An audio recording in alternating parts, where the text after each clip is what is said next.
नमस्कार दर्शकों, भक्ति ज्ञान चैनल में आप सभी का बहुत बहुत स्वागत है। आज मैं आपको वैशाख मास की अक्षय तृतीया और द्वादशी की महत्ता बताऊंगी।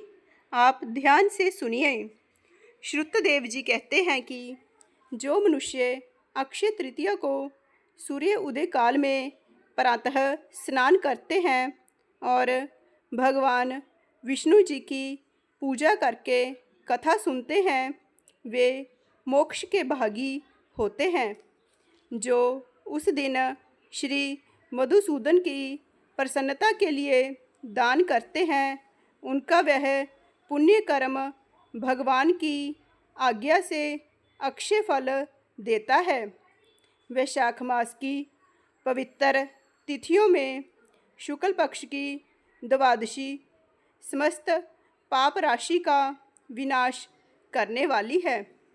शुक्ला द्वादशी को योग्य पात्र के लिए जो अन्न दिया जाता है, उसके एक एक दाने में कोटि कोटि ब्राह्मण भोजन का पुण्य प्राप्त होता है। शुक्ल पक्ष की एकादशी तिथि में जो भगवान विष्णु जी की प्रसन्नता के लिए जागरण करता है, वह जीवन मुक्त होता है। जो वैशाख की द्वादशी तिथि को तुलसी के कोमल दलों से भगवान विष्णु की पूजा करता है, वह समूचे कुल का उद्धार करके वैकुंठ लोक का अधिपति होता है। जो मनुष्य त्रयोदशी तिथि को दूध, दही, शक्कर, घी और शुद्ध मधु, इन 5 द्रव्यों से भगवान विष्णु की प्रसन्नता के लिए उनकी पूजा करता है, तथा जो पंचामृत से भक्तिपूर्वक श्री हरि को स्नान कराता है, वह संपूर्ण कुल का उद्धार करके भगवान विष्णु जी के लोक में प्रतिष्ठित होता है। जो सायंकाल में भगवान विष्णु की प्रसन्नता के लिए शरबत देता है, वह अपने पाप को शीघ्र ही त्याग देता है। वैशाख शुक्ला द्वादशी में मनुष्य जो कुछ पुण्य करता है, वह अक्षय फल देने वाला होता है। प्राचीन काल में कश्मीर देश में देवव्रत नामक एक ब्राह्मण थे। उनके सुंदर रूप वाली एक कन्या थी, जो मालिनी के नाम से प्रसिद्ध थी। ब्राह्मण ने उस कन्या का विवाह सत्यशील नामक बुद्धिमान द्विज के साथ कर दिया। मालिनी कुमार्ग पर चलने वाली पुंसचली होकर स्वच्छंदता पूर्वक इधर उधर रहने लगी। वह केवल आभूषण धारण करने के लिए पति का जीवन चाहती थी, उसकी हितैषणी नहीं थी। उसके घर में कामकाज करने के बहाने उपपति रहा करता था। सभी जाति के मनुष्य जार के रूप में उसके यहाँ ठहरते थे। वह कभी पति की आज्ञा का पालन करने में तत्पर नहीं हुई। इसी दोष से उसके सब अंगों में कीड़े पड़ गए, जो काल अंतक और यम की भांति उसकी हड्डियों को भी छेदे डालते थे। उन कीड़ों से उसकी नाक, जिह्वा और कानों का उच्छेद हो गया। स्तन और उंगलियां गल गई, उसमें पंगुता भी आ गई। इन सब क्लेशों से मृत्यु को प्राप्त होकर वह नरक की यातनाएं भोगने लगी। 1,50,000 वर्षों तक वह तांबे के भांड में रखकर जलाई गई। 100 बार उसे कुत्ते की जोनी में जन्म लेना पड़ा। तत्पश्चात सौवीर देश में पद्मबंधु नामक ब्राह्मण के घर में वह अनेक दुखों से घिरी हुई एक कुतिया हुई। उस समय भी उसके कान, नाक, पूंछ और पैर कटे हुए थे। उसके सिर में कीड़े पड़ गए थे और योनि में भी कीड़े भरे रहते थे। राजन, इस प्रकार 30 वर्ष व्यतीत हो गए। एक दिन वैशाख के शुक्ल पक्ष की द्वादशी तिथि को पद्मबंधु का पुत्र नदी में स्नान करके पवित्र हो भीगे वस्त्र से घर आया। उसने तुलसी की वेदी के पास जाकर अपने पैर धोए। दैवयोग से वह कुतिया वेदी के नीचे सोई हुई थी। सूर्य उदय से पहले का समय था।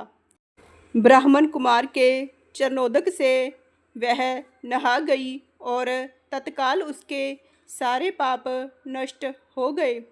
फिर तो उसी क्षण उसे अपने पूर्व जन्मों का स्मरण हो आया।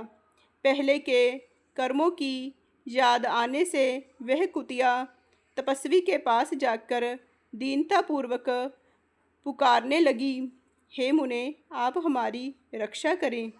उसने पद्मबंधु मुनि के पुत्र से अपने पूर्व जन्म के दुराचारपूर्ण वृत्तांत सुनाए और यह भी कहा, ब्राह्मण, जो कोई भी दूसरी युवती पति के ऊपर वशीकरण का प्रयोग करती है, वह दुराचारिणी मेरी ही तरह तांबे के पात्र में पकाई जाती है। पति स्वामी है, पति गुरु है और पति उत्तम देवता है। साध्वी स्त्री उस पति का अपराध करके कैसे सुख पा सकती है? पति का अपराध करने वाली स्त्री सैकड़ों बार पशु पक्षियों की जोनी में और अरबों बार कीड़े की जोनी में जन्म लेती है। इसीलिए स्त्रियों को सदैव अपने पति की आज्ञा पालन करनी चाहिए। ब्राह्मण, आज मैं आपकी दृष्टि के सम्मुख आई हूँ। यदि आप मेरा उद्धार नहीं करेंगे तो मुझे पुनः इसी यातनापूर्ण घृणित योनि का दर्शन करना पड़ेगा। अतः विप्रवर मुझ पाप आचारणी को वैशाख शुक्ल पक्ष में अपना पुण्य प्रदान करके उबार लीजिए। आपने जो पुण्य की वृद्धि करने वाली द्वादशी की है, उसमें स्नान, दान और अन्न भोजन कराने से जो पुण्य हुआ है, उससे मुझ दुराचारणी का भी कल्याण हो जाएगा। महाभाग, दीनवत्सल, मुझ दुखिया के प्रति दया कीजिए। आपके स्वामी जगदीश्वर जनार्दन दीनों के रक्षक हैं। उनके भक्त भी उन्हीं के समान होते हैं। दीनवत्सल, मैं आपके दरवाजे पर रहने वाली कुतिया हूँ। मुझ दीना के प्रति दया कीजिए, मेरा कल्याण कीजिए। अंत में मैं आप द्विजेंद्र को नमस्कार करती हूँ। उसका वचन सुनकर मुनि के पुत्र ने कहा, कुतिया, सब प्राणी अपने किए हुए कर्मों के ही सुख दुख रूप फल भोगते हैं। जैसे सांप को दिया हुआ पुण्य उसके पाप में सहायक होता है। मुनि कुमार के ऐसा कहने पर कुतिया दुख में डूब गई और उसके पिता के पास जाकर आर्त स्वर से क्रुंदन करती हुई बोली, पद्मबंधु बाबा, मैं तुम्हारे दरवाजे की कुतिया हूँ। मैंने सदा तुम्हारी जूठन खाई है। मेरी रक्षा करो, मुझे बचाओ। गृहस्थ महात्मा के घर पर जो पालतू जीव रहते हैं, उनका कल्याण करना चाहिए। यह वेद वेताओं का मत है। चांडाल, कौवे, कुत्ते जे प्रतिदिन गृहस्थों के दिए हुए टुकड़े खाते हैं, अतः उनकी दया के पात्र हैं।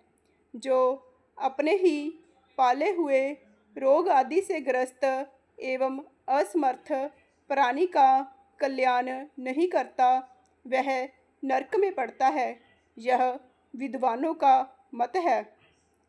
संसार की सृष्टि करने वाले भगवान विष्णु एक को कर्ता बनाकर स्वयं ही पत्नी, पुत्र आदि के व्याज से समस्त जंतुओं का पालन करते हैं, अतः अपने पोष्य वर्ग की रक्षा करनी चाहिए।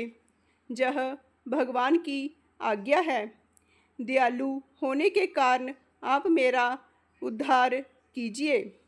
दुख से आतुर हुई कुतिया की यह बात सुनकर घर में बैठा हुआ मुनिपुत्र तुरंत घर से बाहर निकला। इसी समय दयानिधान पद्मबंधु ने कुतिया से पूछा, यह क्या वृत्तांत है? तब पुत्र ने सब समाचार कह सुनाया। उसे सुनकर पद्मबंधु बोले, बेटा, तुमने ऐसा वचन कुतिया से क्यों कहा? साधु पुरुषों के मुँह से ऐसी बात नहीं निकलती। वत्स, देखो तो सब लोग दूसरों का उपकार करने के लिए उद्यत रहते हैं। चंद्रमा, सूर्य, वायु, रात्रि, अग्नि, जल, चंदन, वृक्ष और साधु पुरुष सदा दूसरों की भलाई में ही लगे रहते हैं। दैत्यों को महाबली जानकर महर्षि दधीचि ने देवताओं का उपकार करने के लिए दयापूर्वक उन्हें अपने शरीर की हड्डियों को दे दिया था। महाभाग, पूर्व काल में राजा शिबी ने कबूतर के प्राण बचाने के लिए भूखे बाज को अपने शरीर का मांस दे दिया था। पहले इस पृथ्वी पर जीमूतवाहन नामक राजा हो गए हैं। उन्होंने एक सर्प का प्राण बचाने के लिए महात्मा गरुड़ को अपना जीवन समर्पित कर दिया था। इसीलिए विद्वान ब्राह्मण को दयालु होना चाहिए। क्या इंद्रदेव शुद्ध स्थान में ही वर्षा करते हैं, अशुद्ध स्थान में जल नहीं बरसाते? क्या चंद्रमा चांडालों के घर में प्रकाश नहीं करते? अतः बार बार प्रार्थना करने वाली इस कुतिया का मैं अपने पुण्यों से कल्याण करूँगा। इस प्रकार पुत्र की मान्यता का निराकरण करके परम बुद्धिमान पद्मबंधु ने संकल्प किया, कुतिया, ले, मैंने द्वादशी का महापुण्य तुझे दे दिया। ब्राह्मण के इतना कहते ही कुतिया ने सहसा अपने प्राचीन शरीर का त्याग कर दिया और दिव्य देह धारण कर दिव्य वस्त्र आभूषणों से विभूषित हो दसों दिशाओं को प्रकाशित करती हुई ब्राह्मण की आज्ञा ले स्वर्गलोक को चली गई। वहाँ महान सुखों का उपभोग करके इस पृथ्वी पर भगवान नर नारायण के अंश से उर्वशी नाम से प्रकट हुई। इस तरह द्वादशी के महापुण्य से उसका कल्याण हो गया।